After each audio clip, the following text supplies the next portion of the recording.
Hello student, welcome back to Matties at 24/7. This is Anita Sharma, your history mentor. Student हम करने वाले हैं फिर से एक नए पीवाईक्यू का सॉल्यूशन। ठीक है, तो आज जो हम पीवाईक्यू करने वाले हैं तो वो होगा उससे नेक्स्ट वाला सेशन होगा। तो इससे पहले मैं आपको 4 पीवाईक्यूज करवा चुकी हूँ, तो जिन्होंने भी ये पीवाईक्यूज नहीं देखे हैं जा करके इनको जरूर से देखेगा, क्योंकि पीवाईक्यूज बच्चे अपनी एक इंपॉर्टेंस रखते हैं, है ना। ये पीवाईक्यूज को करने से हमें क्या होता है कि जो भी हमारे एग्जाम आने वाले हैं तो हमें क्वेश्चन पेपर की स्ट्रेटेजी पता चल जाती है। ठीक है, साथ साथ में हमें ये भी पता चलता है कि किस चैप्टर से ज़्यादा क्वेश्चंस पूछे गए हैं, तो हम उस चैप्टर को और अच्छे से अंडरस्टैंड करेंगे। ठीक है, कुछ क्वेश्चंस आप देखोगे भी और आपने देख भी लिए होंगे और देखने वाले होंगे कि कुछ क्वेश्चंस को बार बार पूछा जा रहा है। इससे ये पता चलता है कि भाई इस चैप्टर में से आपके क्वेश्चंस आने ही आने हैं, इससे मैप क्वेश्चन हर बार पूछे गए हैं, तो वो चैप्टर आपको अच्छी तरीके से अंडरस्टैंड करने हैं। ठीक है, तो स्टार्ट करते हैं बिना टाइम वेस्ट के आज का हमारा ये क्वेश्चन पेपर पीवाईक्यू जो है, जिसका सेट नंबर है 6122, राइट। तो इसमें हम क्या करेंगे, हिस्ट्री का पेपर सॉल्यूशन करने वाले हैं। तो आपको भी पता है कि इसमें मैक्सिमम मार्क्स जो होंगे वो 80 मार्क्स होंगे और 20 मार्क्स का आपका प्रैक्टिकल होता है। तो जब भी आपके सामने क्वेश्चन पेपर आता है तो सबसे पहले काम आपको क्या करना है, क्वेश्चन पेपर में सबसे पहले जो इंस्ट्रक्शंस दी होती है उनको अच्छे से पढ़ना होता है। इंस्ट्रक्शंस को पढ़ने का सबसे बड़ा फायदा ये होता है कि हमें पता चल जाता है कि कौन से क्वेश्चन को कितना हमें लिखना है। वर्ड लिमिट्स दी होती हैं, मार्क्स दिए होते हैं, तो उसके हिसाब से लिखना होता है। तो हिस्ट्री के क्वेश्चन पेपर में आपको 5 सेक्शंस दिए होंगे, section A B C D E, right. और सेक्शन ए जो होगा वो होगा आपका मल्टीपल चॉइस क्वेश्चन का, जो कि 1 से लेकर 21 मार्क्स 21 क्वेश्चन तक हो गए और हर क्वेश्चन कैरी करेगा क्या, 1 मार्क्स। उसके बाद सेक्शन बी जो होगा वो 22 से 27 तक यानी कि शॉर्ट क्वेश्चन होंगे और हर क्वेश्चन कैरी करेगा आपके 3 मार्क्स। सेक्शन सी जो होगा वो होगा आपका लॉन्ग आंसर्स का, जो कि 28 से 30 यानी कि 3 क्वेश्चन पूछे जाएंगे और हर एक क्वेश्चन कैरी करेगा आपका 8 मार्क्स। और सेक्शन डी जो होगा वो सोर्स बेस्ड क्वेश्चन होगा, जिसमें कि आपसे 3 क्वेश्चन पूछे जाएंगे और हर एक क्वेश्चन कैरी करेगा 4 मार्क्स। उसके बाद सेक्शन ई में हमारा मैप बेस्ड क्वेश्चन दिया होता है और ये मैप बेस्ड क्वेश्चन होगा आपका 5 मार्क्स का। तो इस तरीके से आपने एक बार मोटी तरीके से आपने क्या पढ़ ली, इंस्ट्रक्शंस पढ़ ली। और इंस्ट्रक्शंस को पढ़ने के बाद क्या करेंगे, फिर हम अपने राइटिंग को लिखना, अपने आंसर्स को लिखना स्टार्ट करते हैं। तो जो आपका क्वेश्चन पेपर होगा वो बाइलिंगुअल होगा, हिंदी में भी होगा और इंग्लिश में होगा। जिसको जैसे भी समझ में आता है तो आप उसको समझ करके और सही से आंसर दीजिएगा। जैसे कि यहाँ पर फर्स्ट क्वेश्चन बताया गया, निम्नलिखित में से संविधान सभा किसने प्रस्तावित किया भारत का राष्ट्रीय ध्वज समान अनुपात में केसरिया, सफेद और गहरे रंग का क्षैतिज तिरंगा होगा। तो ये किसने आपको बताना है।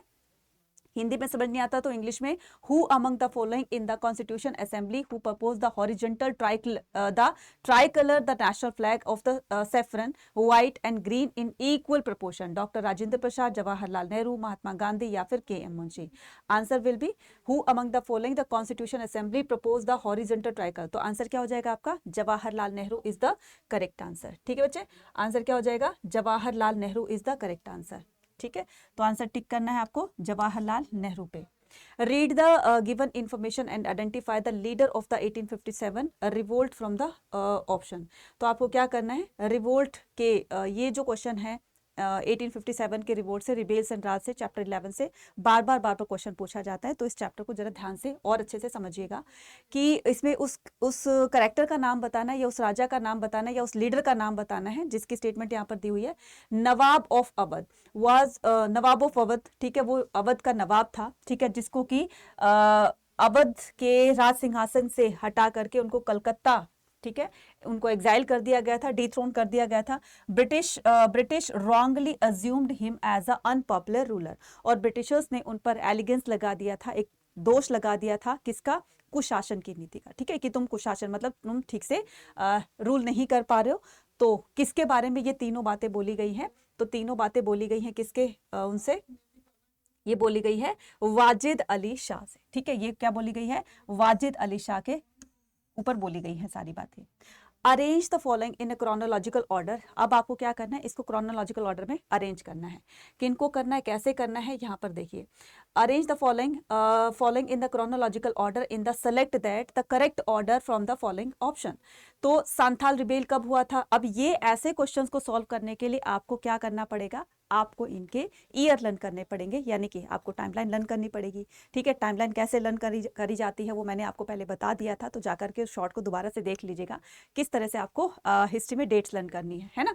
तो ऐसे क्वेश्चन को सॉल्व करने के लिए तो आपको थोड़ा सा एफर्ट और करना पड़ेगा कि आपको जो है वो ईयर याद करने पड़ेंगे। तो सांथाल रिबेल कब हुआ था, तो मैं यहाँ पर तो चलो ठीक है मैं बता देती हूँ, लेकिन फिर भी आपको क्या करना है, चैप्टर में से, हर चैप्टर का नहीं, जो इंपॉर्टेंट है, जहां से आप देख रहे हो पीवाईक्यूज में ज्यादातर क्वेश्चंस पूछे जाते हैं, उस चैप्टर के आप ईयर लर्न कर लेना। तो हम क्या करेंगे, यहाँ पर देखते हैं सांथाल रिबेल कब हुआ था, 1855 से 56 में। ठीक है, ये हुआ था सांथाल रिबेल। ठीक है, Bombay riot in the Deccan villages, तो रैयत इन द डेक्कन विलेजेस, तो ये आपको बताना है ये कब हुआ था। ये हुआ था 1875 में। ठीक है, 1875 में। उसके बाद परमानेंट सेटलमेंट को कब लागू किया गया था, 1793 में। ठीक है, लॉर्ड कॉर्नवालिस ने। और first revenue settlement in Bombay Deccan, तो ये जो है फर्स्ट रेवेन्यू। अब बहुत सारे बच्चे बोलेंगे मैडम पहली बार तो ये बंगाल में परमानेंट सेटलमेंट ही लागू किया गया था, क्या इससे पहले भी कोई सेटलमेंट लागू किया गया था, तो बिल्कुल किया था। किसने किया था, मुनरो ने। ठीक है, तो सर मुनरो ने किया था ये। ठीक है, इसको सर बोलते हैं, मतलब नाम ही इसका है सर मुनरो, तो मुनरो। ठीक है, मुनरो, तो इन्होंने एक रेवेन्यू सेटलमेंट लागू किया था, और इन्हीं के नाम से ये पड़ जाता है Munro system of revenue settlement. ठीक है, तो ये कब हुआ था, मैं यहां पर लिख देती हूँ, Munro system of revenue settlement. ठीक है, ऑफ रेवेन्यू सेटलमेंट, तो ये कब किया गया था, ये किया गया था 1818 में। ठीक है, ये कब किया गया था, 1818 में।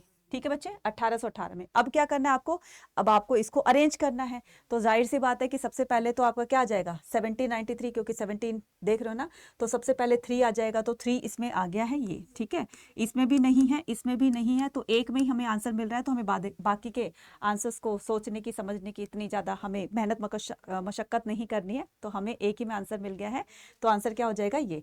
इसके बाद 4 है ना, देखो उसके बाद क्या आ जाएगा, 1793 के बाद 1818, उसके बाद में क्या आ जाएगा, उसके बाद में आपका फर्स्ट आ जाएगा 55 से 56, और फिर आ जाएगा आपका 1875। ठीक है, डन है। चलिए नेक्स्ट मूव ऑन करेंगे, तो नेक्स्ट क्वेश्चन क्या कहता है, नेक्स्ट क्वेश्चन आ गया है हिंदी में कि निम्नलिखित, देखो ये क्वेश्चन पहले भी पूछा गया है एक पेपर में, है ना, जो हम कर चुके हैं, तो अब ये दोबारा पूछा गया है। पलोज, परोती, चाचर, चहर और बंजर, तो आपको इनमें से क्या करना है, इनको मैच करना है। कैसे मैच करोगे, देखो पुलाज क्या होते हैं बच्चे, यहाँ से ना आप चाहे इसमें 1 लाइनर क्वेश्चन भी आ जाए, तो इससे भी आपको यहाँ से आइडिया मिल जाएगा। 1 लाइनर क्वेश्चन अगर पूछे तो उसमें भी आप उसको इस तरीके से आंसर दे देना। पुलाज क्या होता है, सदैव खेती की गई जमीन। ठीक है, तो उसमें कॉन्टिन्यूसली बच्चे कल्टीवेशन की जाती है। परौती क्या होता है, उसको 3-4 साल के लिए, ठीक है, 1 साल के लिए परती जमीन। और फिर उसके बाद चहर होता है, बंजर होता है। तो हमने क्या किया, ए को ए से मिलाया। ठीक है, ए को ए से मिला दिया, तो हमने देखो एक फर्स्ट आंसर तो हमें यही मिल गया। तो जो बी है, परौती है, तो उसको क्या किया जाता है, 1 साल के लिए, यानी कि कुछ टाइम के लिए उसको फ्री छोड़ा जाता है जमीन को, ताकि जो सॉइल की फर्टिलिटी है वो थोड़ी सी इंक्रीज हो जाए। ठीक है, तो ये आपका आ गया। बी को हमने किससे किया, मैच सी से। उसके बाद चहर जो होता है, उसमें देखो चहर 4 से, ठीक है, थोड़ी सी आपको ट्रिक बनाकर चलनी है, चचर, चहर 4। ठीक है, तो थोड़ी सी ट्रिक बनाकर चलनी है। तो इसको 3-4 साल के लिए जमीन को फ्री छोड़ा जाता था, तो इसको मैच करना हमने किससे, 3-4 साल में। और बंजर क्या हो जाएगी, बंजर हो जाएगी जिसमें 5 साल से कोई खेती नहीं की गई, या बिल्कुल उसमें प्रोडक्शन होता ही नहीं, बंजर ही होगी, तो उसमें कैसी खेती की जाएगी। तो इसका जो करेक्ट आंसर होगा वो होगा आपका ए। ठीक है, करेक्ट आंसर हो जाएगा ए। राइट बच्चे, चलो नेक्स्ट मूव ऑन करते हैं। विजयनगर का हम्पी नाम क्यों पड़ा, इतना लड्डू सा क्वेश्चन है, विजयनगर का हम्पी नाम क्यों पड़ा, निम्नलिखित में से उपयुक्त विकल्प का चयन करना है। यह नाम कृष्णदेव ने विजयनगर को दिया था, कृष्णदेव ने दिया था विजयनगर को, नहीं बच्चे, तो आपको सही जो है करेक्ट बताना है। यह नाम कर्नल मैकेंजी ने, कर्नल मैकेंजी जो एक पुराविद था, के द्वारा लिया गया था। यह नाम स्थानीय देवी पंपा देवी से लिया गया था, ये बिल्कुल सही है। तो इसका जो करेक्ट आंसर हो जाएगा वो हो जाएगा आपका सी। ठीक है, जो जो करेक्ट आंसर होगा वो होगा सी। मध्यकालीन भारत के नाथ संप्रदाय संबंध से निम्नलिखित में से कौन सा कथन सही नहीं है। ठीक है, जो ये नाथास होते थे, जोगी होते थे, साधु होते थे, तो ये जो नाथ होते थे ना, जो जंगलों में जाकर अपना वो क्या बोलते हैं धुनी मुनी लगा करके बैठा करते थे ना, तो ये नाथ होते थे। इनका जो भगवान को याद करने का या उनका भक्ति का तरीका कुछ अलग था, है ना। और ये वो लोग थे जिनको डिप्राइव कर दिया गया था, जिनको जो वैदिक ट्रेडिशन है उनको फॉलो नहीं करने के लिए बोला गया था। तो ब्राह्मणों ने जो एक रूल बनाया हुआ था कि जो छोटी कास्ट के लोग होंगे या जो फिर फीमेल्स होंगी, विमेन होगी, वो वेद पुराणों को नहीं पढ़ सकती है, ना ही वो मंदिरों में जा सकती है। अब वो भक्ति कैसे करेंगे, तो उन्होंने अपना एक भक्ति का अलग ही रास्ता निकाला, जंगलों में जाकर तपस्या वगैरह करके, और इस तरीके से सिद्धि प्राप्त की। ठीक है, तो ये कौन होते हैं, नाथु होते हैं। ठीक है, तो ये सही है। यह सामान्य भाषा में अपने विचार रखते थे। ये भक्त लोग उत्तर भारत के थे। अमीर खुसरो इस समुदाय, अमीर खुसरो बच्चे नाथ समुदाय से, यानी कि अमीर खुसरो जो थे वो किसी छोटी कास्ट से बिलोंग नहीं करते थे। ये क्या थे, ये बच्चे एक पोएट संत थे, सूफी संत थे, है ना। तो अमीर खुसरो, तो इसकी स्टेटमेंट ये गलत हो जाएगी, तो आपको इस पर टिक करना है। और गलत ही पूछा था, तो आपका जो सही आंसर होगा वो होगा आपका डी। ठीक है, चलिए नेक्स्ट मूव ऑन करते हैं। तो नेक्स्ट क्वेश्चन क्या कहता है, मैच द फॉलोइंग। तो land in the Mughal empire, ठीक है, पोलाज, फिर ये आपका इंग्लिश में ही आ गया है, जो हमने हिंदी में किया है उसी का वर्जन है ये इंग्लिश में। ठीक है, अब चलते हैं हम आगे। ठीक है, आगे क्या कहता है, इंग्लिश वाला देख लेते हैं। Which one of the following countries Duarte Barbosa belong, Duarte Barbosa कौन सी कंट्री से बिलोंग करता था। ये क्वेश्चन पहले भी आ चुका है, तो कौन सी कंट्री से बिलोंग करता था, ये करते थे, ये कौन सी कंट्री से बिलोंग करता था, पुर्तगाल से। ठीक है, तो आंसर क्या हो जाएगा, आंसर होगा आपका Portugal is the correct answer. ठीक है, Portugal is the correct answer. Look at the figure given below and identify the structural features marked as A and Sanchi stupa from the following. ये तो आपको बताना है, इसका ये जो ए मार्क करके दिया है इसको क्या कहा जाता है, इसको कहा जाता है हर्मिका। क्या कहा जाता है बच्चे, इसको हर्मिका। अब मैं आपको सारी चीज बता देती हूँ। ये जो आपका ये जो मोल्डेड पोर्शन है ना, सेमी सर्कुलर पोर्शन है, इसको क्या कहा जाता है, इसको कहा जाता है अंडा। ठीक है, इसको क्या कहा जाता है, अंडा। और ये जो हर्मिका के ऊपर छतरी है, ठीक है, इसको क्या कहा जाता है, छतरी। तो ये वाला आप पार्ट देख रहे हो ना, पोर्शन देख रहे हो, इसको क्या कहा जाता है, छतरी कहा जाता है बच्चे। ठीक है, उसके बाद येस्टी जो हो गई, ये आपकी जो ये वाले पार्ट होती है, ये क्या हो जाता है, येस्टी वाला पार्ट होता है। ठीक है, ये क्या हो गई आपकी, येस्टी हो गई। ठीक है, तो इस तरीके से आप जो इसका करेक्ट आंसर होगा वो होगा हर्मिका। और हर बार पूछा जाता है, बालकनी लाइक स्ट्रक्चर जो है वो इसको हर्मिका को डिनोट करता है। ठीक है, नेक्स्ट मूव ऑन करेंगे। ये जो है the following questions of visually impaired student, तो ये आपको नहीं करना है। ठीक है, ये विजुअली एम्पायर्ड स्टूडेंट के लिए है। निम्नलिखित में से कौन सा राजवंश भारत के राजवंशों का सही, उसको क्रम में लगाना है। ठीक है, तो सही क्रम में कैसे लगाओगे, इसकी अच्छी तरीके से आपको क्या करनी है, स्टडी करनी है। तो बहुत सारे बच्चे कंफ्यूज होंगे, कुषाण, मौर्य और गुप्ता। ठीक है, ये तो हमें सुना भी होगा कहीं ना कहीं, और हमें पता भी है कि मौर्य डायनेस्टी जो थी वो सबसे पुरानी डायनेस्टी थी, है ना, सबसे पुराना राजवंश था। तो सबसे पहले नंबर पर आ जाएगा क्या, मौर्य। ठीक है, अब क्वेश्चन ये आता है कि गुप्त पहले आए थे या शक पहले आए थे, है ना, क्वेश्चन ये आता है। तो पहले कौन आए थे, गुप्ता से पहले आए थे शकास। ठीक है, तो मौर्य, शक और गुप्त, तो इसका जो करेक्ट आंसर हो जाएगा वो होगा सी। ठीक है, जो इसका करेक्ट आंसर होगा वो होगा सी। राइट बच्चे, ठीक है, करेक्ट आंसर जो होगा सी। अब ये कैसे होगा, ठीक है, ये कैसे होगा, जरा ध्यान से देखना इसको। ठीक है, हाँ बिल्कुल सही, राइट। तो नेक्स्ट मूव ऑन करते हैं। तो शका के बाद में कौन आए थे, कण्व आए थे। ठीक है, शकाज, ये जो मौर्य के बाद में शक आए थे, कण्वराज आए थे। तो उसके बाद में जो ये शक रूलर्स जो बहुत ही ज्यादा मतलब बाहर की ट्राइब थी ना, ये बहुत ही खूंखार प्रजाति थी ये, और जो शक थे वो सेंट्रल एशिया से आए थे। तो मौर्य डायनेस्टी के बाद यहाँ पर ये शकाज आ गए थे। तो शकाज के नक्शे कदम पर ही कि किस तरह से उन्होंने अपने लैंड को एक्सपेंड किया, तो उसी के नक्शे कदम पर चल के चंद्रगुप्त विक्रमादित्य जो है वो अपने काम को करते हैं। ठीक है, तो ये आंसर आ जाएगा, गुप्त बाद में आए थे, शक पहले आए थे। ठीक है, उसके बाद हम क्या करेंगे, नेक्स्ट पर मूव ऑन करते हैं। निम्नलिखित में से कौन सा युग्म सही है। तो एक तरफ क्या दिया हुआ है आपका, एक तरफ दिया हुआ है सूची 1, यानी कि लिस्ट 1 को लिस्ट 2 के साथ में मैच करना है। तो लिस्ट 1 को लिस्ट 2 के साथ में कैसे मैच करेंगे, यहां देखते हैं। ठीक है, तो दिख रहा है ना, हाँ ओके। तो मांडा, राखीगढ़ी, नागेश्वर और कालीबंगा। तो ये जो मांडा है, ठीक है, ये जो मांडा है ये जो है कहाँ का था, तो मैंने आपको जब ये चैप्टर करवाया था तो मैंने बताया था कि हड़प्पा सिविलाइजेशन जो थी वो चारों डायरेक्शन में, मैं फिर से बता देती हूँ, ठीक है। तो चारों डायरेक्शन में कैसे फैली हुई थी, मान लो ये पूरी की पूरी हड़प्पा सिविलाइजेशन थी, है ना, पूरी की पूरी। नॉर्थ में ये जो थी मांडा तक, नॉर्थ में मांडा तक, ठीक है, मांडा तक ये फैली हुई थी। अगर हम बात करें किसकी, ईस्ट साइड की, तो ये आलमगीरपुर यूपी, ठीक है, ये कहाँ तक, आलमगीरपुर, आलमगीरपुर यहाँ तक फैली हुई थी इस तरीके से, है ना, यहाँ तक। उसके बाद अगर मैं बात करूं किसकी, साउथ की, तो साउथ में क्या था, दायमाबाद, ये क्या आपका साउथ है, ठीक है, दायमाबाद तक फैली हुई थी, दायमाबाद तक, ठीक है। और अगर मैं बात करूं किसकी, वेस्टर्न साइड की, तो आपका गुजरात, कच्छ हो गया। तो इस तरीके से आपका ये जो होगा पूरा का पूरा ये ऐसे, ठीक है, ये ऐसे फैली हुई थी, ठीक है, कुछ इस तरीके से कॉनिकल शेप में। तो इसका जो करेक्ट आंसर होगा वो कैसे होगा कि मांडा उत्तर प्रदेश नहीं, ये तो मैंने गलत अभी आपको बताया ना कि मांडा उत्तर प्रदेश में ना होकर के नॉर्थ कश्मीर साइड में था, तो ये गलत हो जाएगा। तो आप इसको जम्मू तक लिख सकते हो, जम्मू कश्मीर तक लिख सकते हो, ठीक है, जम्मू कश्मीर, राइट। राखी गढ़ी सिंध में ना होकर के कहाँ पर है, हरियाणा में, कहाँ पर है, हरियाणा में, ठीक है।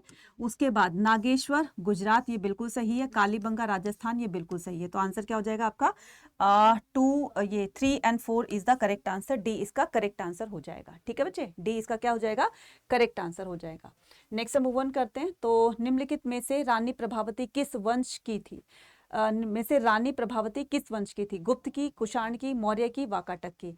तो अगर पूछा जाए कि रानी, पूछा जा रहा है ना कि रानी प्रभावती किस वंश की थी, किस वंश की थी, तो देखो यहां पर मैं दो कंसेप्ट आपको बताती हूँ। अगर क्वीन पूछा जाता है तो वो वाकाटक क्या थी, वाकाटक की क्वीन थी, ठीक है, वो क्या थी, वाकाटक की क्वीन थी, ठीक है। वाकाटक क्या थी, रानी थी, वाकाटक की रानी थी, क्योंकि वाकाटक के राजा से उनकी शादी हुई थी, ठीक है। और अगर पूछा जाए कि बेटी कहाँ की थी या उसका जन्म कहाँ पर हुआ था, तो हुआ था गुप्ता में, ठीक है। तो यहाँ की क्या हो गई, ये राजकुमारी हो गई, ठीक है, यहाँ की क्या हो गई, राजकुमारी, ठीक है, तो प्रिंसेस हो गई यहाँ की। तो ये पूछा गया निम्नलिखित में से रानी प्रभावती किस राजवंश की थी, तो आ जाएगा आपका गुप्ता, क्योंकि यहाँ पर ये कंसिडर नहीं किया गया कि इसमें पूछा गया तो आपको ना अच्छी तरीके से क्या करना है, जैसा क्वेश्चन पूछा जाए उसको वैसे ही लेना है। तो मैं क्या करती हूँ, इसका इंग्लिश वर्जन देखते हैं, तो हो सकता है इंग्लिश वर्जन में हमें विच one of the following dynasties queen Prabhavati, तो क्वीन पूछा है तो क्वीन क्या आ जाएगा आपका, वाकाटक, ठीक है। रानी मैंने दो बता दी ना, रानी कहाँ की थी, वाकाटक की रानी थी। अगर प्रिंसेस पूछा जाए, राजकुमारी पूछा जाए, या वो बाय बर्थ कौन से राजवंश की थी, तो वो हो जाएगा आपका गुप्ता। तो इसका जो करेक्ट आंसर होगा वो होगा वाकाटक, ठीक है। दोनों ही बता दिए मैंने, तो दोनों तरीके से आपको बता देना है। ये क्वीन लिखा है ना, तो क्वीन के प्रोस्पेक्टिव से आपका आंसर ये बनेगा। और अगर प्रिंसेस के प्रोस्पेक्टिव से पूछा जाता है, ठीक है, या किसकी बेटी थी, ठीक है, किसकी बेटी थी, तो वो आ जाएगा गुप्ता रूलर, चंद्रगुप्त सेकंड की, ठीक है बच्चे। चलिए नेक्स्ट मूव ऑन करते हैं। तो नेक्स्ट क्वेश्चन, जमींदारों ने बंगाल में, तो इसका क्या करते हैं, हम इंग्लिश वर्जन देते हैं क्वेश्चन नंबर 17 का, ठीक है। Question number 12, given below the two statement, one labeled as the assertion A and other labeled reason B, R। तो इसमें बताना है, assertion कहता है कि जमींदार defaulted on the payment in the permanent settlement. तो जमींदार defaulted on payment in the permanent settlement, तो जमींदार जो है वो क्या था, डिफॉल्टेड था, पेमेंट जो है वो टाइम से नहीं पे किया करता था, इसलिए उसको डिफॉल्टर लिस्ट में डाल दिया गया था। तो जैसे स्कूल वगैरह में फीस जो बच्चे नहीं देते ना, तो उसको डिफॉल्टर्स में डाल देते हैं, फिर टीचर को बोला जाता है कि इन बच्चों को बोलो अपनी फीस सबमिट करें, है ना। आपके पास भी कभी ऐसी सिचुएशन आई होगी, ठीक है। और जमींदार defaulted on the permanent settlement, price of the agriculture produce were law, ठीक है, price of the agriculture produce were law. तो इसका जो एग्रीकल्चर का जो प्रोडक्शन निकलता था वो बहुत ज़्यादा कम था, जिसकी वजह से ये जो जमींदार हैं वो पेमेंट नहीं कर पाता था ईस्ट इंडिया कंपनी को। दोनों स्टेटमेंट एक दूसरे से मैच कर रही हैं और दोनों ही सही हैं। तो इस सिचुएशन में आंसर क्या हो जाएगा करेक्ट, इसका आंसर करेक्ट हो जाएगा इसका ए, ठीक है, A is the correct answer. Next move on करेंगे। तो question number 13, which one of the following information are correct about Ain-i Akbari. आईने अकबरी के रिगार्डिंग आपको बताना है। Aine Akbari written by the Abul Raji in Arabic language. Abul राजी ने लिखा था, नो, किसने लिखा था, अबू फजल ने। तो पहली स्टेटमेंट हो जाएगी गलत, फर्स्ट स्टेटमेंट हो जाएगी आपकी रॉन्ग, ठीक है, रॉन्ग हो जाएगी। अब्दुल राजी ने ना लिख करके किसने लिखा था, अबू फजल ने, ठीक है, अबुल फजल ने। और उसके बाद Manzil Abadi concern the imperial household, ये बिल्कुल ठीक है।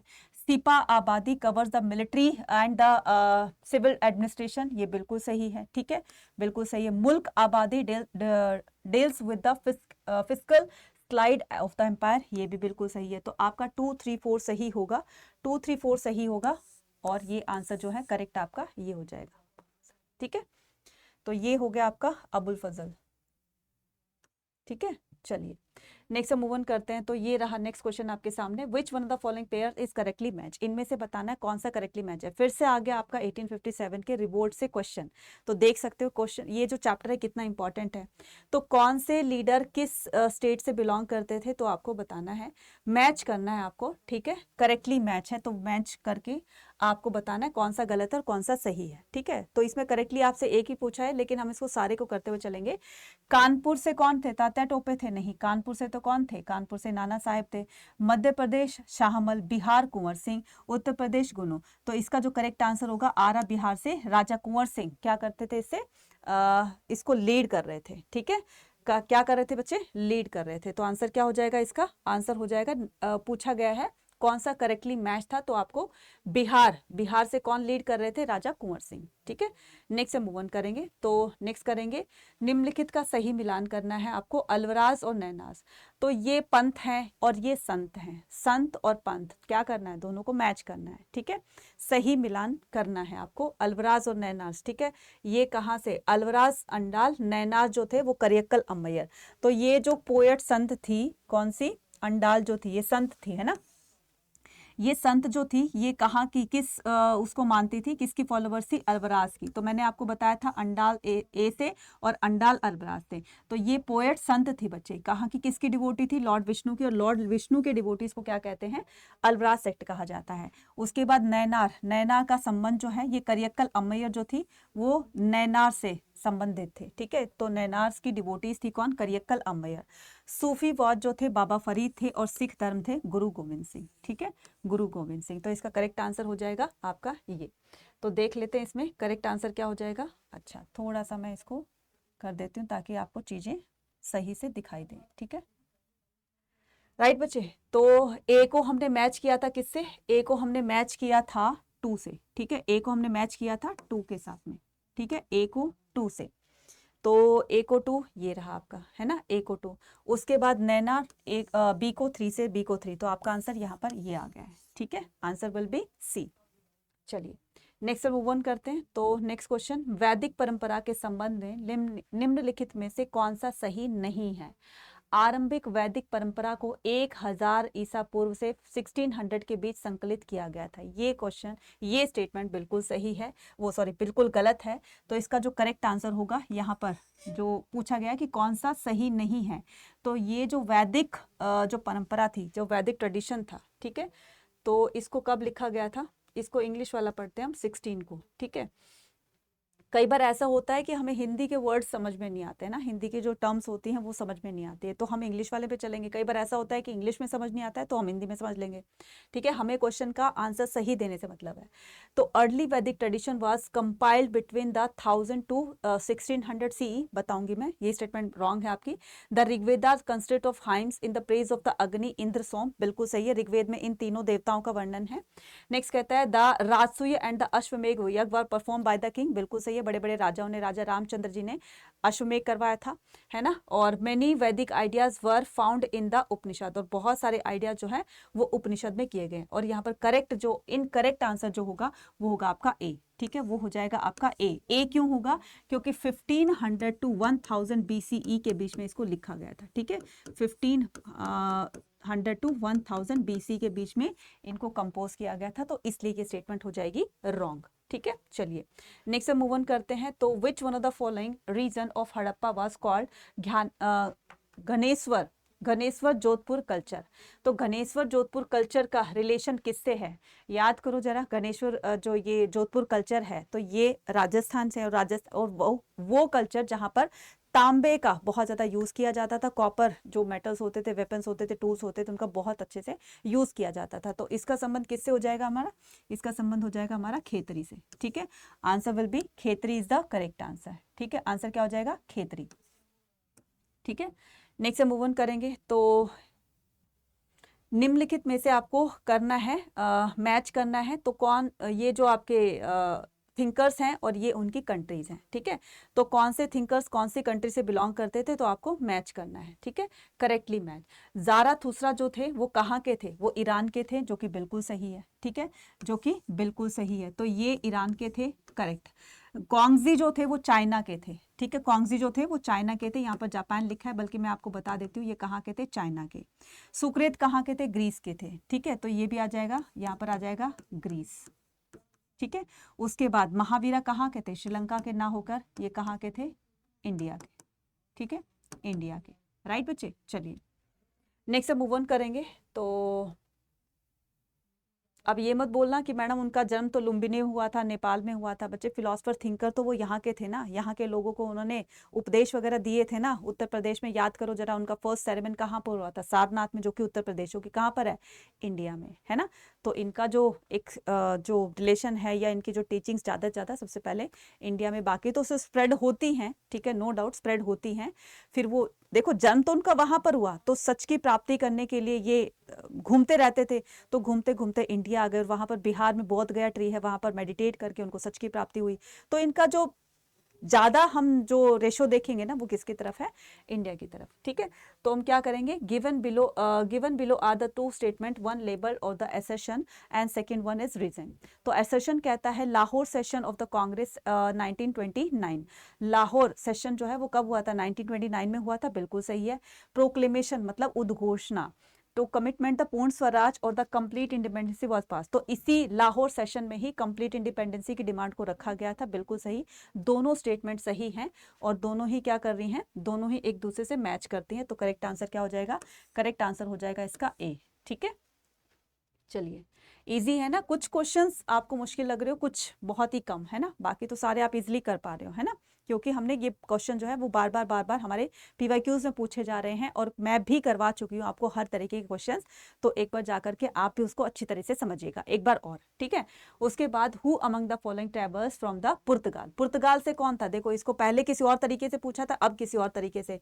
तो आंसर क्या हो जाएगा, Antonio Monserrate, the Peter Mundy, Domingo Paes या फ्रैंकस बर्नियर। तो आंसर क्या आ जाएगा, Domingo Paes is the correct answer, ठीक है। तो आंसर क्या हो जाएगा, Domingo Paes is the correct answer,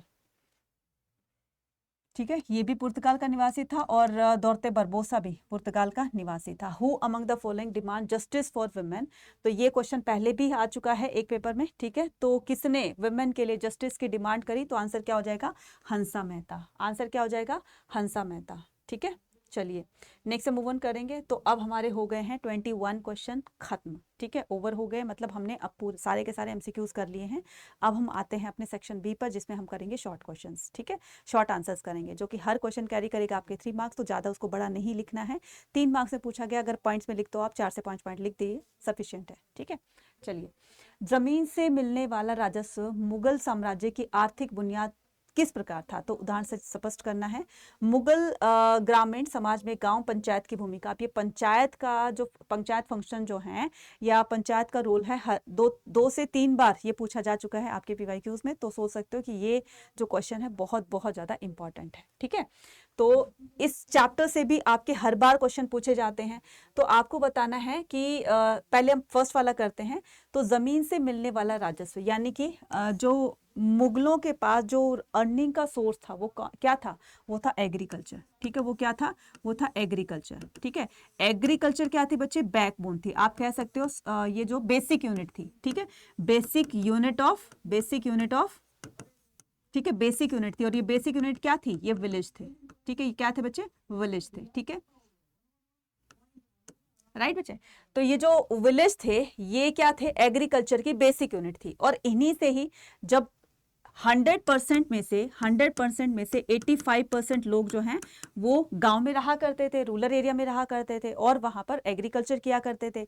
अब ज्यादातर जो उनका जो सोर्स ऑफ इनकम होगा वो क्या होगा, रेवेन्यू होगा, रेवेन्यू कलेक्शन होगा। वो रेवेन्यू कहाँ से ले रहे थे, ये एग्रीकल्चर से ले रहे थे। तो अब ये जो मुगल साम्राज्य है, ये मुगल रूलर जो है वो ज़्यादा एग्रीकल्चर पर ध्यान दे रहे थे। क्यों? क्योंकि इनसे ही इनकी इनकम हो रही थी, और जहाँ से स्टेट गवर्नमेंट की या जो भी गवर्नमेंट होती है, राजा होता है, जहाँ से इनकी इनकम ज़्यादा आ रही है वो उसी पर ध्यान देंगे। अब इन्होंने क्या किया कि एग्रीकल्चर को क्या करिए प्रमोट करने के लिए जो है किसानों को जो है धीरे धीरे फैसिलिटीज देना स्टार्ट किया, है ना। तो नहरों का निर्माण करवाया, ठीक है। मतलब जो आर्टिफिशियल कैनाल्स वगैरह थे, ठीक है। जो मॉनसून था वो तो थी ही, एक तरह से बैकबोन थी ही, तो मॉनसून तो था ही, ये तो नेचुरल रिसोर्सेज है। आर्टिफिशियल रिसोर्सेज भी उनको प्रोवाइड कराए गए, जैसे वेल्स जो है वो खुदवाए गए, कुएं खुदवाए गए, ठीक है। उसके अलावा नहरों का निर्माण करवाया गया, ठीक है। तो इस तरीके से आप क्या कर दोगे, जब प्रोडक्शन अच्छा होगा तभी राजा के पास इनकम आएगी, तभी राजा के पास रेवेन्यू आएगा, और जो रेवेन्यू आएगा इसी से ही सरकार चलती है, इसी से ही वो अपने राज्य में डेवलपमेंट करता है। तो बस इससे 3-4 पॉइंट लिख दोगे। नेक्स्ट आता है मुगल समाज में गांव पंचायतों की भूमिका को स्पष्ट करना है। देखो बच्चा, ये तो हम सब जानते हैं कि पंचायत जो है वो बहुत इंपॉर्टेंट रोल प्ले करती है। गवर्नमेंट का ये सबसे छोटी, चलो चाहे यूनिट होती है, लेकिन ये एक अपना इंपॉर्टेंट रोल प्ले ऐसे करती है कि छोटे छोटे काम के लिए, छोटे छोटे झगड़ों का निपटारा करने के लिए अब गांव वालों को, विलेजर्स को सुप्रीम कोर्ट, हाई कोर्ट, इनमें नहीं चक्कर लगाने पड़ते हैं। तो इनका जो सुलझटा होता है, इनका जो सॉल्यूशन होता है, ठीक है, वो पंचायत ही इनको सॉल्व कर देती है। जैसे गांव में किसी दो कम्युनिटी में झगड़ा चल जाता है, किसी दो फार्मर में झगड़ा चलता है ज़मीन को लेकर के, एग्रीकल्चर को लेकर या किसी और चीज़ पर, है ना। तो उनका झगड़ों का निपटारा कौन करती है? पंचायत करती है, ठीक है। और पंचायत के पास जो फंड आता है, तो उसमें पंचायत जो है वो मुगल उसको भी देती थी, मुगल स्टेट को भी दिया करती थी, है ना। तो स्टेट को वहां से एग्रीकल्चर से तो मिल ही रहा था, साथ साथ में पंचायत से भी उनको फंड मिल रहा था, रेवेन्यू वगैरह मिल रहा था, क्योंकि पंचायत रेवेन्यू कलेक्शन का काम भी किया करती थी। दूसरा, जो रूलर होता था या जो भी मुगल जो रूलर होते थे, वो काम बहुत होते हैं क्योंकि बहुत बड़ा एम्पायर था, है ना। तो गांव की तरफ वो ध्यान कम दिया करते थे। तो गांव की पूरी रिस्पॉन्सिबिलिटी कौन देखता था? ये पंचायत देखती थी। वहाँ के डेवलपमेंट करना है, वहाँ पर वाटर सप्लाई करना, ये करना, वो वहाँ के जो वेलफेयर के काम होते हैं वो सारे पंचायत का ही काम होता है, ठीक है। और इसके अलावा पंचायत के पास जो फंड आता है, तो उनसे वो क्या करती है, गाँव के अंदर डेवलपमेंट करती है। अब जैसे दो पार्टी में एक विक्टिम होगी, ठीक है, एक सही होगी, एक गलत होगी। जो गलत पार्टी होगी, जो विक्टिम होगी, जो जिसके ऊपर दोष लगाया गया था और वो दोष उनका साबित हो जाता है, तो पेनल्टी के तौर पर उनके पास उनसे ना पैसे लिया करते थे। जो पैसा आता था, जो फंड आता था, उसको डेवलपमेंट में लगा दिया करती थी, और उसमें से कुछ फंड का कुछ हिस्सा जो है वो चौकीदार में या फिर मुगल जो ऑफिसर्स होते थे उनको दे दिया करते थे। बस 3 से 4 पॉइंट लिखने इस तरीके से, ठीक है।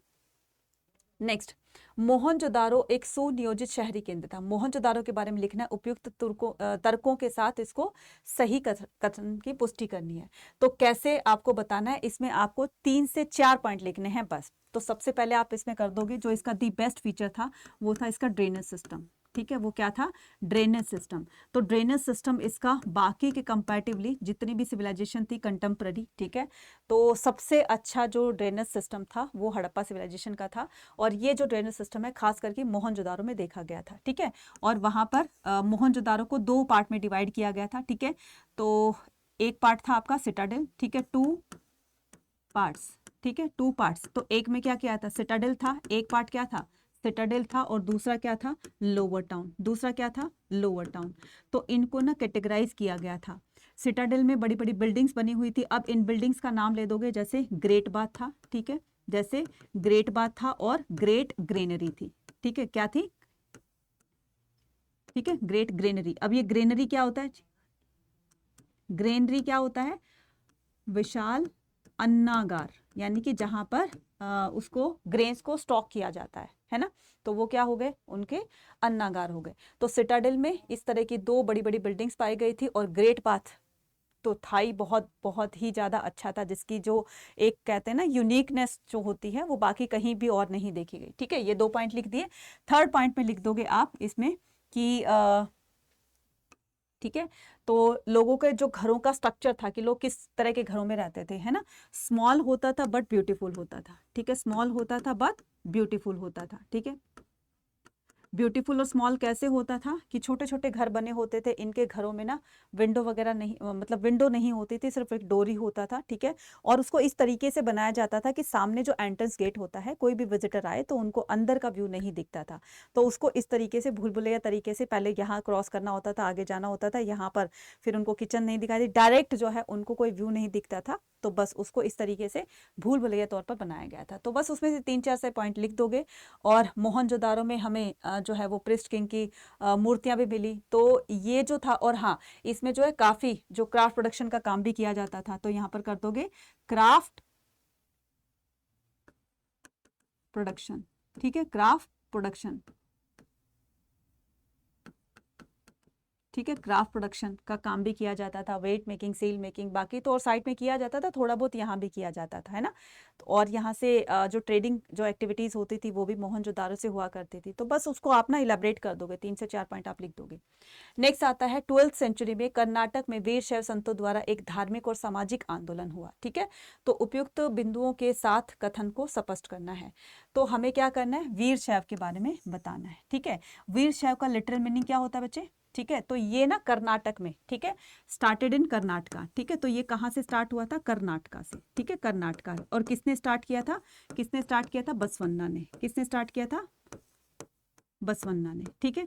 बसवन्ना के फॉलोवर्स को वीर शैव, ठीक है, बसवन्ना के फॉलोवर वीर शैव, ठीक है, वीर शैव, या फिर इनको क्या बोला जाता था, वीर शैवाज, और या फिर लिंग्यास भी बोला जाता था, ठीक है, ठीक है, वीर शैव या लिंग्यासी बोला जाता था, ठीक है। अब ये जो वीर शैव होता है इसका लिटिल मीनिंग क्या होता है, क्योंकि वीर शैव के बारे में पूछा गया था, हीरोज ऑफ शिवा, ठीक है, हीरोज ऑफ शिवा, ठीक है, शिव के नायक बोला जाता था इनको, ठीक है। मैं यहाँ पर हिंदी में भी लिख देती हूँ, इनको क्या बोला जाता है, शिव के नायक, ठीक है, जो भगवान शिव को मानते हैं बहुत अच्छी तरीके से, है ना। तो ये कर दोगे। ये किसको क्रिटिसाइज करते थे, इनका क्वेश्चन किस पर था, ब्राह्मणों के बनाए हुए रूल पर था, है ना, रीबर्थ पर था। इन्होंने लिंग्यास में जो है वो विडो रीमैरिज के ऊपर भी ध्यान दिया जाता है कि जब लड़की छोटी सी शादी, जब छोटी उम्र में शादी हो जाती है और लड़की विधवा हो जाती है तो उसको रीमैरिज करने का उसको राइट दिया जाए, अधिकार दिया जाए। कास्ट सिस्टम को लेकर बहुत ज़्यादा एग्रेसिवली ये आगे बढ़ रहे थे कि क्यों कास्ट सिस्टम बनाया गया है, छोटे बड़े में क्यों इतना ज़्यादा भेदभाव किया जाता है, वो ऊंची कास्ट का है वो नीची कास्ट का है, तो क्यों इतना डिस्क्रिमिनेशन किया जाता है। तो इस तरीके से, और उन्होंने साथ साथ में रीबर्थ के कंसेप्ट पर भी उन्होंने क्वेश्चन रेज किया, ठीक है। तो इस तरीके से आप उसमें क्या कर दोगे, 4 पॉइंट लिख दोगे। So after that the Hindu बौद्ध धर्म की मुख्य शिक्षाओं का, अब ये बौद्ध धर्म जो है वो पहले भी आ चुका है, 2 क्वेश्चन पेपर में करवा चुकी हूँ। तो ये सेम क्वेश्चन आपसे पूछा गया है कि बौद्ध धर्म की शिक्षाओं का वर्णन करना है। अब इसमें आप 3 बौद्ध धर्म की शिक्षाओं का वर्णन कर देंगे। तो बौद्ध धर्म जो है, सबसे पहले आप क्या कर दोगे, इसमें सेल्फ एफर्ट। तो हमेशा जो बौद्ध धर्म जो था, यानी कि बौद्धिज्म जो था, गौतम बुद्ध जो थे, हमेशा सेल्फ एफर्ट पर लोगों को बताते थे कि सेल्फ एफर्ट्स करना चाहिए, ठीक है। तो सेल्फ एफर्ट से इंसान वो पा सकता है जो कि जो है वो पाना चाहता है, ठीक है। अगर आप मार्क्स अच्छे पाना चाहते हो, चाहे वो आपका बोर्ड एग्जाम है, सीयूटी है, तो आप जो है वो मार्क्स अच्छे ले सकते हो, लेकिन इसके लिए आपको क्या करना पड़ेगा, सेल्फ एफर्ट करना पड़ेगा, खुद से पढ़ाई करनी पड़ेगी, और वो भी बहुत अच्छे लेवल की, है ना। उसके बाद सेकंड में आप क्या कर दोगे, सेकंड में आप कर दोगे कि ये जो हमें ना सबसे, मतलब ये तो चलो जो 3-4 कॉमन पॉइंट है कि सबसे हमें प्यार से रहना चाहिए, किसी के साथ हमें भेदभाव नहीं करना चाहिए, है ना, और किसी से नफरत नहीं करनी चाहिए, ठीक है, हमें बड़ों की रिस्पेक्ट करनी चाहिए, ठीक है, और ज़्यादा हमें राइट एक्शन पर, ठीक है। तो गौतम बुद्ध के, ये बौद्धिज्म के, ये भी आप टीचिंग में लिख दोगे, राइटियस एक्शन, यानी कि हमें हमेशा अच्छे अच्छे कर्म करने चाहिए, अच्छे कर्मों से ही हमें जो है मोक्ष की प्राप्ति हो सकती है, ठीक है। और सेल्फ एफर्ट से भी हम निर्वाण को प्राप्त कर सकते हैं अगर हमने ठानी हुई है तो, ठीक है। तो ये 2 पॉइंट हो गए। थर्ड पॉइंट में आप क्या कर दोगे, थर्ड पॉइंट में मैंने बताया ना कि कॉमन पॉइंट लिख देना, सबसे प्यार से रहना चाहिए, ये वो करना चाहिए, है ना। और सबसे जो मेन बात है इनकी, तो वो क्या है कि ये जो संसार है वो दुखों का घर है, ठीक है। और ये दुखों का कारण क्या है, ये जो सौरव होता है, ठीक है, ये जो सौरव होता है, दुख का कारण होता है, ये क्या होती है, हमारी डिजायर्स होती हैं। ये क्या होती है, हमारी डिजायर्स होती हैं। तो जो हमारी इच्छाएं हैं वही हमारे दुखों का कारण होता है, इसलिए हमें अपनी इच्छाओं को काबू में करना चाहिए। तो इस तरीके से आप उसको लिख दोगे। नेक्स्ट आता है जैन धर्म की। अब या तो बौद्ध धर्म की शिक्षा कर दो या जैन धर्म की शिक्षा। तो जैन धर्म में भी आप इसी तरीके से कर दो। जैन धर्म में सबसे जो बड़ा जो पॉइंट था वो था, जैन धर्म हमेशा अहिंसा पर ज्यादा फोकस किया करता था, ठीक है, अहिंसा पर ज्यादा फोकस किया करता था। तो फर्स्ट पॉइंट बना दो कि आप उसमें अहिंसा पे, ठीक है, इसीलिए वो मुंह पर पट्टी बांध कर चलते हैं, पैरों में स्लीपर्स नहीं पहनते हैं, है ना। तो आपने दिगंबर भी देखे होंगे जो नेक चलते हैं, सनसेट होने के बाद खाना नहीं खाते हैं। तो इस तरीके से वो कहते हैं कि अगर हम ये सनसेट होने के बाद खाना खाते हैं, मुंह पर पट्टी नहीं बांधते, तो इसका मतलब जो हम ब्रीद करते हैं, सांस लेते हैं, तो सांस के साथ काफी सारे जर्म्स हमारे ब्रीदिंग के साथ में जो है हमारे बॉडी में एंटर कर जाते हैं, जिससे वो किल हो जाते हैं, ठीक है। इस तरह से उन्होंने वो किया, तो अहिंसा पर ज्यादा फोकस किया करते थे, ठीक है। इन्होंने भी रीबर्थ पर, ठीक है, इन्होंने भी रीबर्थ पर क्वेश्चन किया, ठीक है, वेदों पर क्वेश्चन किया, ठीक है, वेदों पर क्वेश्चन किया। साथ में राइट एक्शन पर भी ये क्या करते थे, फोकस करते थे, ठीक है। कर्मा, दोनों में कॉमन पॉइंट क्या है कि वो लोग कर्म पर ज्यादा फोकस किया करते थे कि इंसान को हमेशा अपने अच्छे कर्म करने चाहिए, जिससे कि उनको मोक्ष की प्राप्ति होगी, ठीक है। और क्या करने चाहिए, इनकी शिक्षाओं में कर दोगे, जैन धर्म की शिक्षाओं में किसी की मतलब किसी की प्रॉपर्टी पर हमें बुरी नजर नहीं डालनी चाहिए, है ना। और जितना हमारे पास है हमें उसी में ही संतुष्ट रहना चाहिए, ठीक है। उसके अलावा चोरी नहीं करनी चाहिए, है ना, ब्रह्मचर्य का पालन करना चाहिए। तो बस लिखने को बहुत बड़ा आप क्वेश्चन आंसर लिख सकते हैं, लेकिन हमें बड़ा आंसर नहीं लिखना, हमें उतना ही लिखना है जितना कि हमें ज़रूरत है, ठीक है। चलिए नेक्स्ट मूव ऑन करते हैं। तो नेक्स्ट क्वेश्चन क्या कहता है, 1857 के रिवोल्ट को दबाना अंग्रेजों के लिए आसान साबित नहीं हुआ, इस कथन की पुष्टि करनी है। बिल्कुल सही। तो जिस ये आपको भी पता है कि ये जो है यूपी में, मध्य प्रदेश में और इनमें जो है बिहार में, ठीक है, हरियाणा में, पंजाब में, यहाँ तक भी पंजाब की साइड तो नहीं फैला, तो हरियाणा तक भी आ गया था, ठीक है। इधर गुजरात से भी थोड़ा सा स्टार्टिंग तो वहीं से हुई थी 7th बटालियन से। तो ज्यादातर जो है वो यूपी में और बिहार में और एमपी में ज्यादा फैला था, है ना। और इसी के साथ में जो है, तो ये इतने धीरे धीरे इतने बड़े लेवल पर फैल रहा था ना कि अंग्रेजों को इसको सरप्रेस करना बहुत मुश्किल हो रहा था, कि जहां वो एक जगह से इसको सरप्रेस करते, ठीक है। ये क्या था, यहाँ पर यूपी था, ठीक है, यूपी और बिहार, इनमें तो जब बहुत ही ज्यादा लोग पार्टिसिपेट कर रहे थे, यूपी से तो लीडर भी पार्टिसिपेट कर रहे थे। तो जहां पर ये इनके छोटे छोटे एरियाज में ये पूरा का पूरा रिवोल्ट जो है फैल रहा था, तो एक जगह से अगर वो सरप्रेस करते तब तक 2 जगह से और स्टार्ट हो जाता, है ना। तो इस तरीके से उनको काफी ज्यादा प्रॉब्लम का सामना करना पड़ा, लेकिन उन्होंने इसको कैसे दबाया, ठीक है। ये पूरा का पूरा 1 से 1.5 साल तक इसको सरप्रेस करने में लग गया अंग्रेजों को।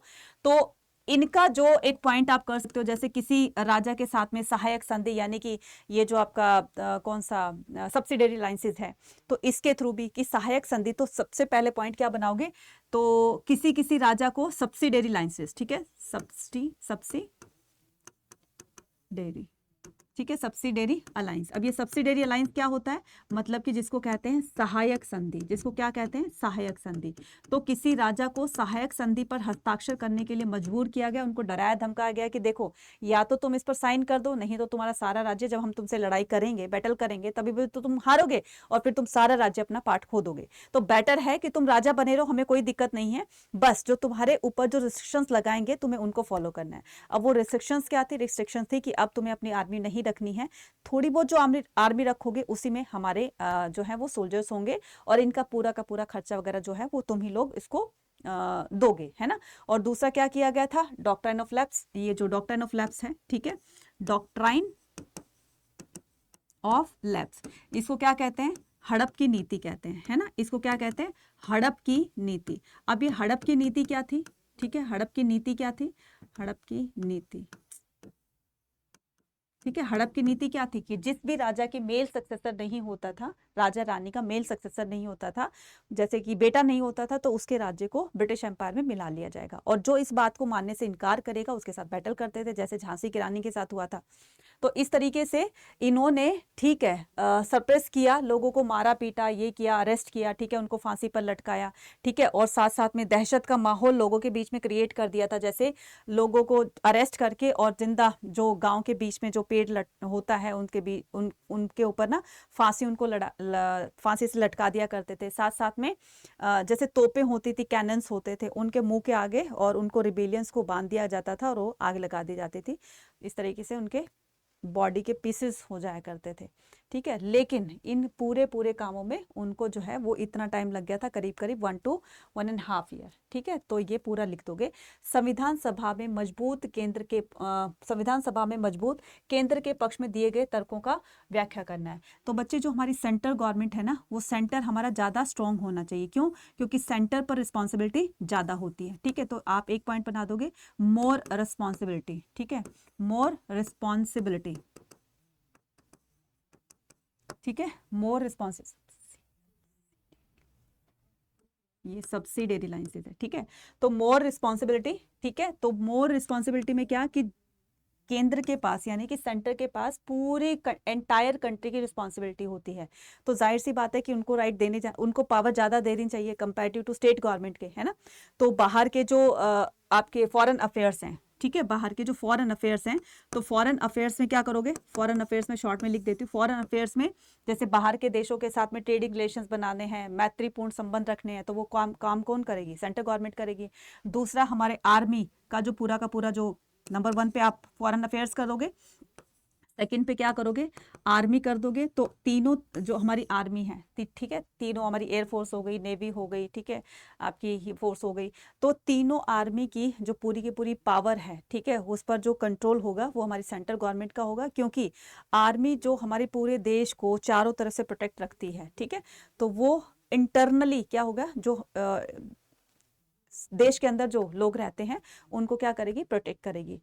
तो ये देख रहे हो ना कि इनके पास पावर ज्यादा होनी चाहिए, क्योंकि इनका जो एक स्ट्रांग होना ना, वो पूरी कंट्री के लिए बहुत ज्यादा इंपॉर्टेंट होगा। क्योंकि अगर सेंट्रल गवर्नमेंट स्ट्रांग होती है तभी अंदर के डिसीजन जो है वो सही तरीके से लिए जा सकते हैं। क्योंकि अगर स्टेट गवर्नमेंट लेगी तो वो सिर्फ अपने स्टेट तक ही सोचेगी, लेकिन अगर कोई डिसीजन लिया जाता है तो सेंट्रल गवर्नमेंट वो पूरे एंटायर कंट्री के लोगों के बारे में सोचकर ही डिसीजन लेगी। इसलिए इनके पास पावर ज्यादा होनी चाहिए। ठीक है, क्लियर है?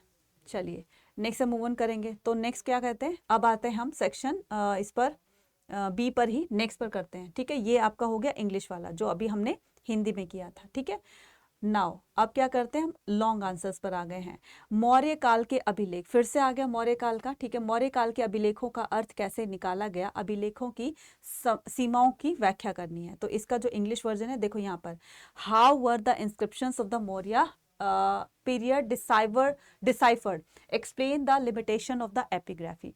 तो आपको बताना है कि मौर्य के बारे में जानने के लिए इंस्क्रिप्शंस जो है वो बहुत हेल्प करते हैं। ठीक है, उनकी हिस्ट्री को जानने के लिए, उनके इतिहास को जानने के लिए, उनकी पूरी की पूरी डायनेस्टी के एडमिनिस्ट्रेशन के बारे में जानने के लिए ये जो इंस्क्रिप्शंस है ये बहुत इंपॉर्टेंट रोल प्ले करते हैं।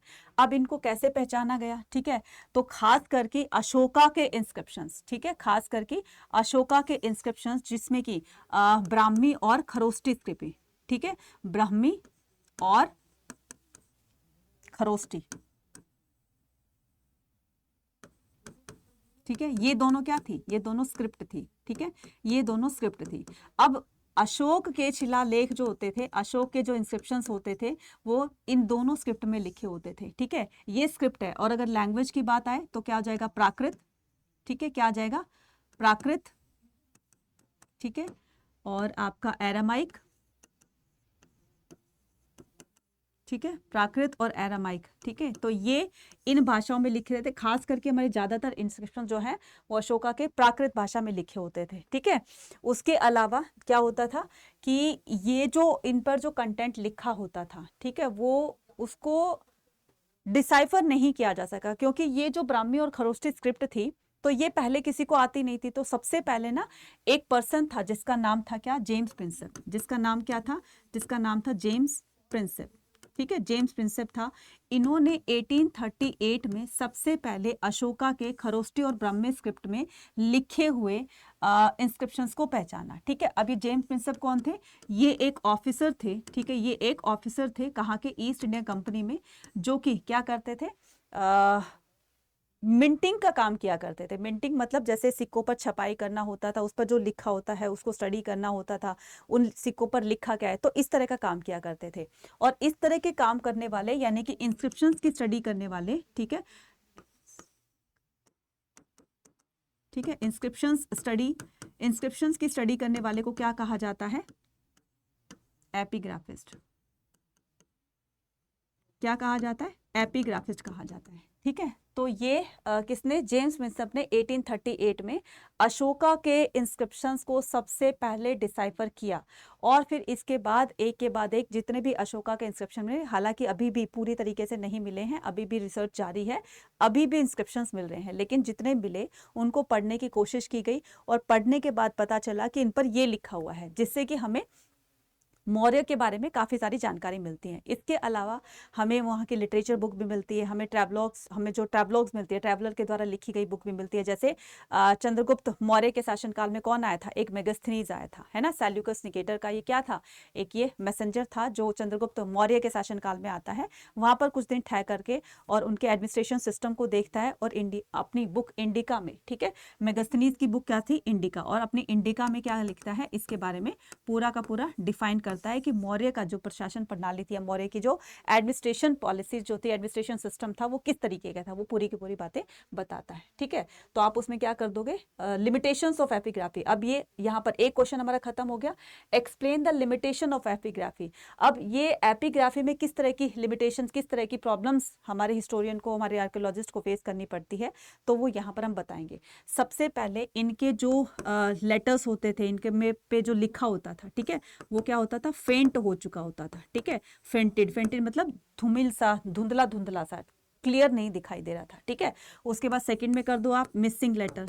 ठीक है, कुछ लेटर्स जो थे वो मिस हो गए थे। ठीक है, मिसिंग द लेटर्स। ठीक है, तो कुछ लेटर्स जो थे वो मिसिंग थे, यानी कि पूरा का पूरा, जैसे मान लो अबाउट लिखा हुआ है, इसमें से बी गायब हो गया, इसमें से ए यू गायब हो गया, तो सिर्फ क्या रहा, ए और टी रहा। इस तरीके से ये जो लेटर्स गायब हो जाते थे, तो पर्टिकुलर एक सेंटेंस नहीं बन पा रहा था, क्योंकि बीच में से यही गायब हो गए, तो सेंटेंस का सेंस क्या बनेगा। ठीक है, तीसरी बात ये कि वो बहुत ज़्यादा पुराने होने की वजह से वो डैमेज हो चुके थे। ठीक है, क्या हो चुके थे, डैमेज। ठीक है, डैमेज हो चुके थे, तो खराब हो चुके थे, क्योंकि हजारों सालों तक वो धरती में दबे रहे, तो कहीं ना कहीं वो खराब भी हो गए थे, है ना। इस तरीके से ये इनकी लिमिटेशंस थी। आई होप आपको सबको समझ में आ गया होगा।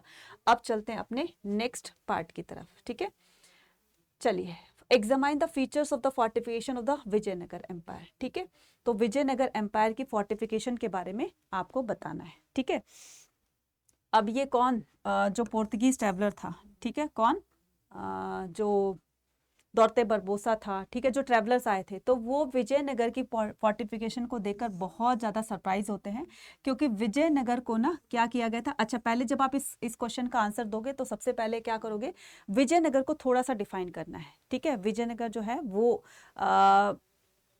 एक बहुत ही फ्लरिश और बहुत ही ब्यूटीफुल सिटी थी, एम्पायर भी कह सकते हो इसको। ठीक है, और ये जो है आज के टाइम में कर्नाटका में पड़ता है। ठीक है, तो पहले ये इसी को ही विजयनगर कहा जाता था। ठीक है, और इसकी कैपिटल थी हम्पी, जो कि पंपा देवी के नाम से इसका नाम हम्पी रखा गया। ठीक है, ये इसमें बहुत सारे टेम्पल्स है, तो थोड़ा सा डिफाइन करोगे विजयनगर एम्पायर को।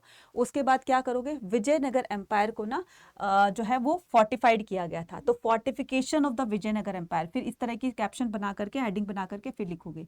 फिर उसके बाद मैं आपको एक एक करके डिफाइन करके बता देती हूँ कि विजयनगर को ना बिल्कुल 7 लाइंस के अंदर प्रोटेक्ट किया गया था। जैसे कहते हैं ना कि कोई बहुत ही ज्यादा बेशकीमती चीज होती है, तो उसको 7 तालों के भीतर रखा जाता है। सेम ऐसे ही विजयनगर बहुत प्रॉस्पर था, पैसा बहुत था इनके पास, है ना, और जो है बार बार अटैकर्स जो आते थे इसको जीतने के लिए, कि भाई किसी तरह से ये हमारे हाथ में आ जाए। ठीक है, इसके ऊपर हमारा कब्जा हो जाए, ताकि हम जो है और ज्यादा अमीर बन जाए, और ज्यादा रिच बन जाए, और हमारा जो लैंड है वो और भी ज्यादा एक्सपेंड हो जाए। तो इस विजयनगर को 7 लाइंस के अंदर प्रोटेक्ट किया गया था, बहुत ही ब्यूटीफुल तरीके से इसको बनाया गया था। पैसा बहुत था, जिसकी वजह से इसको प्रोटेक्ट किया गया था। तो इनके राजाओं ने क्या किया कि जो बार बार अटैक होते हैं ना, तो उनसे बचने के लिए इसको फोर्टिफाइड कर दिया। ठीक है, उसमें भी 7 लाइंस बना दी। तो जो आउटर पार्ट था, ये जो आउटर पार्ट था, ये पूरा का पूरा हिली एरिया से घिरा हुआ था, है ना, ये हिली एरिया से घिरा। और ये वो हिली एरियाज थे जो कि रामायण में, ठीक है, आपने देखा होगा रामायण में जो किष्किंधा नरेश था, है ना, किष्किंधा की पहाड़ियां आपने सुनी होगी ना, जहां पर सुग्रीव और बाली रहा करते थे, तो ये इन्हीं पहाड़ियों पर रहा करते थे। तो चारों तरफ इनके ये पहाड़ियां थी, तो अगर दुश्मन अगर अटैक करने के लिए आता भी, तो पहले इसको क्रॉस करता, पहले पहाड़ियों को चलो जैसे तैसे क्रॉस भी कर लिया। तो जब वो फर्स्ट लाइन पर आता था, यहाँ पर आता था, तो यहाँ पर क्या होती थी, एग्रीकल्चर होती थी। ठीक है, आकर देखेगा कि यहाँ तो खाली मतलब एग्रीकल्चर हो रही है, तो यहाँ पर कुछ भी नहीं है। फिर सेकंड लाइन को क्रॉस करके जाएगा, सेकंड लाइन में क्या होगा, सेकंड लाइन में ऑर्चार्ड वगैरह होते थे, बागान वगैरह होते थे, बगीचे होते थे, ठीक है। थर्ड लाइन में जाएगा तो थर्ड लाइन में गैरिसन टाउन्स होते थे, मतलब सोल्जर्स की टुकड़ियाँ, सोल्जर्स वहाँ पर तैनात थे, ठीक है। फोर्थ पे जाएंगे तो फोर्थ पे क्या होगा, ट्रेड वगैरह, मतलब जो मार्केट वगैरह होती है वो होगा। फिफ्थ लाइन में जाएंगे तो वहाँ पर लोगों का रेजिडेंशियल एरिया रहेगा। सिक्स्थ में होगा तो वहाँ पर टेम्पल्स वगैरह, रॉयल सेंटर होगा। इस तरीके से बस आपको उसको डिफाइन करना है, ठीक है ना। तो एक के बाद इस तरीके से वन बाय वन सभी चीजों को डिफाइन करना है, ठीक है। नेक्स्ट आता है आपका examine the royal centre of the Vijayanagar empire. तो ये तो फोर्टिफिकेशन के पर्सपेक्टिव से हो गया। अब क्या करेंगे, रॉयल सेंटर के बारे में बात करते हैं। सबसे पहले तो रॉयल सेंटर क्या होता था, ये विजयनगर एम्पायर है, ठीक है। जहां पर रिच लोग रहा करते थे तो उनका एक एरिया बना हुआ था जिसको कहा जाता है रॉयल सेंटर, जिसको क्या कहा जाता है, रॉयल सेंटर।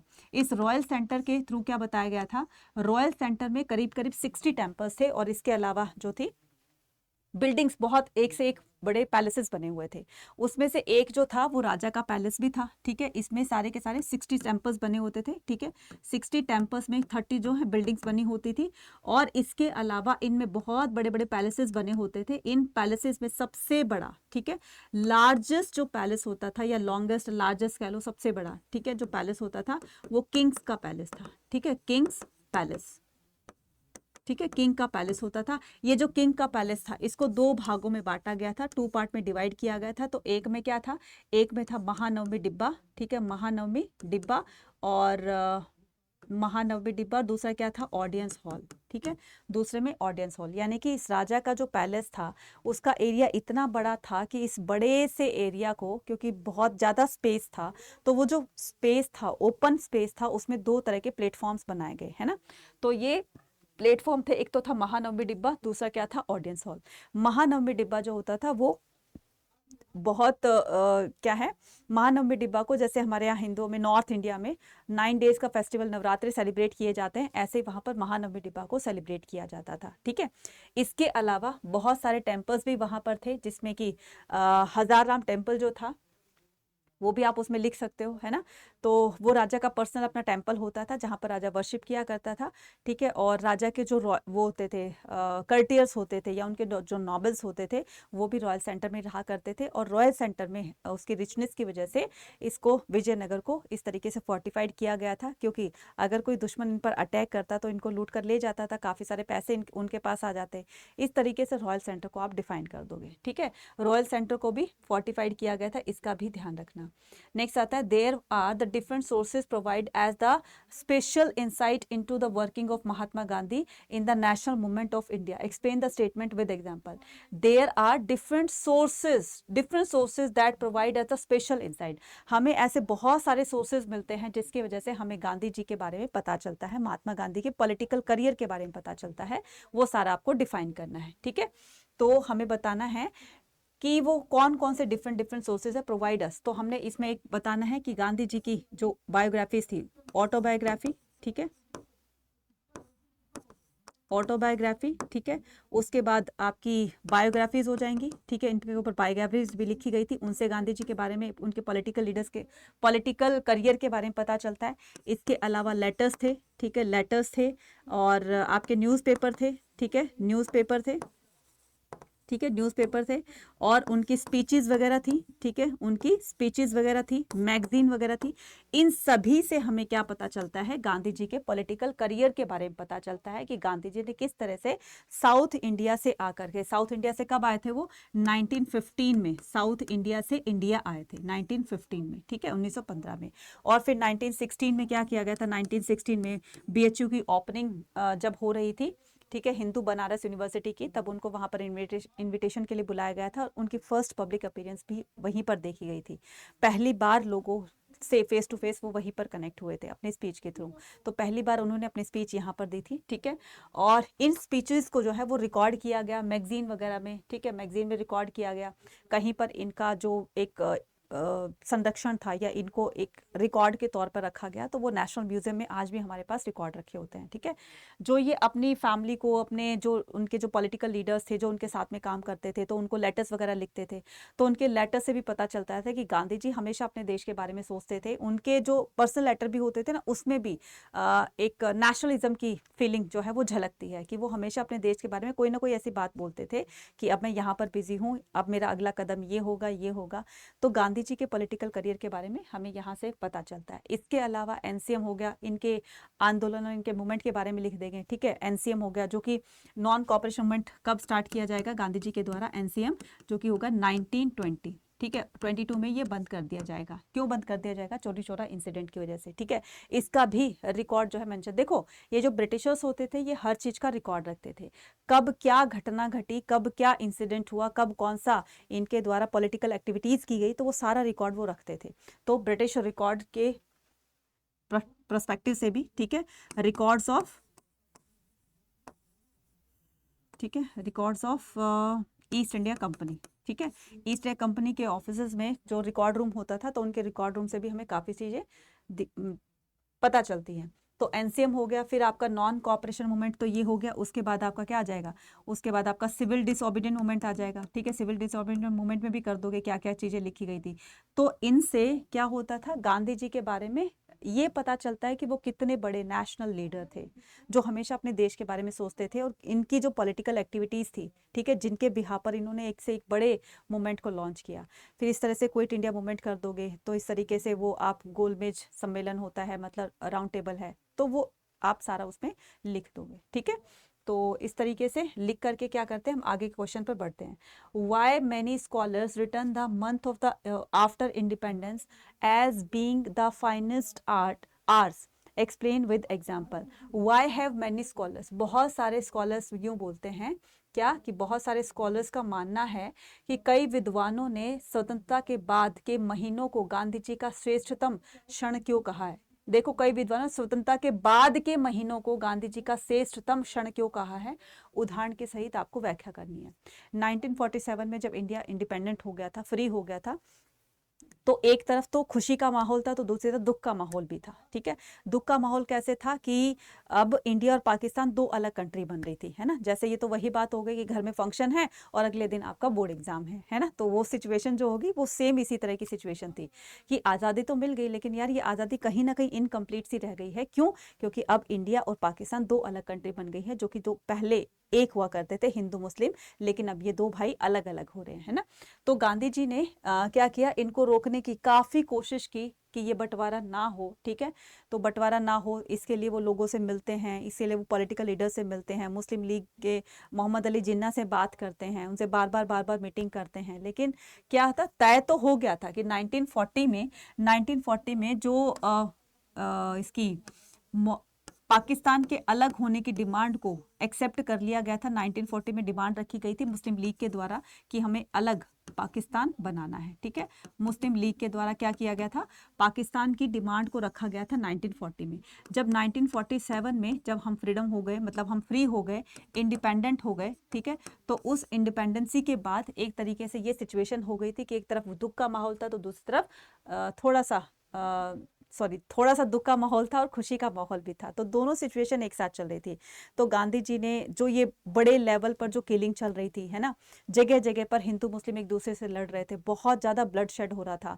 गांधी जी लोगों के पास खुद पैदल चल चल कर लोगों को सांत्वना दे रहे थे कि देखो सब कुछ जो है वो भूल जाओ। हिंदू मुस्लिम को समझा रहे थे, पहले जो हो गया वो हो गया, अब नए तरीके से अपनी ज़िंदगी को स्टार्ट करो। तुम लोग आपस में, चलो ठीक है, तुम एक नहीं होकर रह सकते, तो ठीक है, कम से कम तुम क्या करो, थोड़ा सा फ्रेंडशिप का रिश्ता ही रखो। दो अलग अलग कंट्री बन गए, ठीक है, बनने कोई बात नहीं है, ठीक है, कोई दिक्कत नहीं है, लेकिन तुम आपस में एक तरह से एक दूसरे को मारो तो मत, फ्रेंडली रिलेशन रखो ना, ताकि वो जो है आपके आगे तक वो काम आए। लेकिन लोगों को समझ में नहीं आ रहा था, हिंदू मुस्लिम एक दूसरे को जहां कहीं भी देखते एक दूसरे को मार काट रहे थे। ठीक है, गांधी जी के ये एफर्ट जो थे वो वाकई में जो एक बहुत ही इंपॉर्टेंट जो मूवमेंट माने जाते हैं, उनके एफर्ट्स को देख करके, तो वो ये मूवमेंट थे। फिर जब बिल्कुल पूरी तरीके से सिचुएशन आउट ऑफ कंट्रोल हो गई, तो एट लास्ट क्या होता है कि गांधी जी जब डेली की तरह 30 जनवरी 1948 को, ठीक है, 30 जनवरी 1948 को हमेशा की तरह जब जब टेम्पल जाते हैं, मंदिर जाते हैं सुबह, तो सुबह ना मंदिर के बाहर लोग लाइन लगाकर खड़े होते थे गांधी जी के दर्शन करने के लिए, उनसे मिलने के लिए। तो उसी में ही नाथूराम गोडसे था, ठीक है। नाथूराम गोडसे को लग रहा था कि गांधी जी का ये जो गांधी जी जो है ना वो मुस्लिम्स को ज़्यादा प्रायोरिटी देते हैं, है ना, मुस्लिम्स को ज़्यादा मानते हैं और उन्हीं की ही ज़्यादा, उनको ही ज़्यादा साथ देते हैं। तो उन्होंने क्या किया, उसी भीड़ में से ही गांधी जी पर 3-4 गोलियां चला दी, गांधी जी को शूट आउट कर दिया और गांधी जी की डेथ हो जाती है ना। तो इस तरीके से आप क्या करोगे, बाद की सारी सिचुएशन आप इसमें लिख दोगे, ठीक है। ये आपके सोर्स बेस्ड क्वेश्चन है, ठीक है। सोर्स बेस्ड क्वेश्चन में आप क्या करोगे, अच्छा ये हो गया आपका लॉन्ग क्वेश्चन, तो ये आपका इंग्लिश हिंदी में है, ठीक है। Y have many scholars return the month of the independence, अच्छा ये हो गया। तो अब क्या आता है हमारे पास, सोर्स बेस्ड क्वेश्चन आते हैं। सोर्स बेस्ड क्वेश्चन बहुत इजी रहते हैं। ये देखो पूरा महाभारत में लिखा हुआ है, जैसे महाभारत के एक एक करेक्टर के बारे में आपको पता है ना, तो बस उन्हीं में से एक करेक्टर बारे में यहाँ पर लिखा हुआ है, तो उसको अच्छे से पढ़ करके और नीचे दिए गए क्वेश्चन को ध्यान से आपको आंसर देना है, ठीक है। तो ये 3 क्वेश्चन हो गए, ये बहुत ईजी होता है, बस आपके क्वेश्चन को आपको सर्च करके उसमें लिखना होता है। अब हम क्या करते हैं, अब हम करते हैं, ये 5th रिपोर्ट के बारे में है, ठीक है। 5th रिपोर्ट ये भी बहुत बार क्वेश्चन आता है, तो इसमें ध्यान से देखिएगा, ठीक है।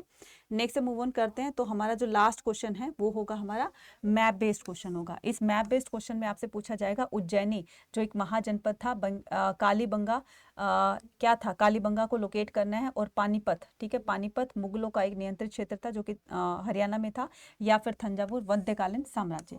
तो आपको क्या करना है, यहाँ पर एक एक करके सारी चीजों को लोकेट करना है, कहाँ पर, मैप के अंदर, ठीक है, कहाँ पर, मैप के अंदर, ठीक है।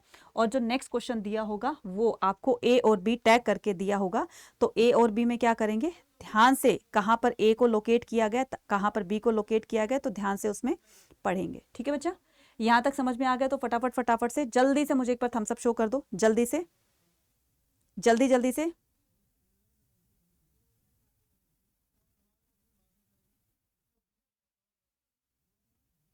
बिल्कुल सही, ठीक है, वेल डन बच्चा, बहुत बढ़िया बहुत बढ़िया, ठीक है, गुड।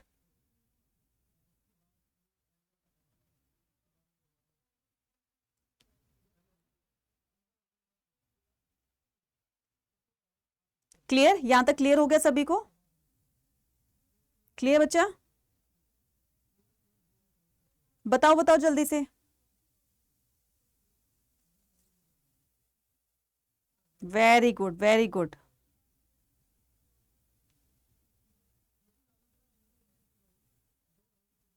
चलिए, तो हम क्या करेंगे, एक एक करके सारी चीजों को यहाँ पर देखेंगे। उज्जैनी कहाँ पर है, कालीबंगा और पानीपत, ठीक है।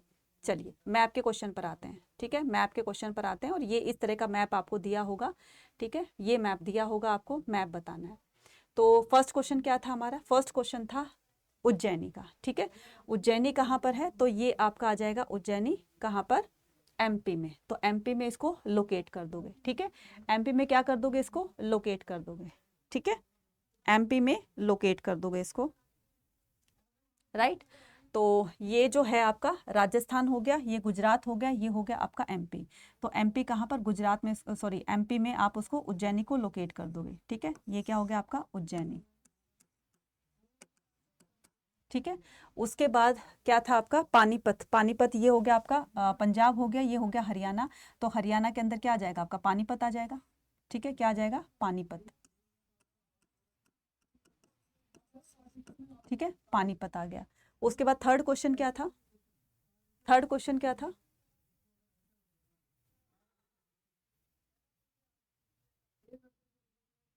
कालीबंगा, ठीक है। थर्ड क्वेश्चन क्या था, कालीबंगा, और कालीबंगा कहाँ पर लोकेट करना है, राजस्थान के अंदर, ठीक है।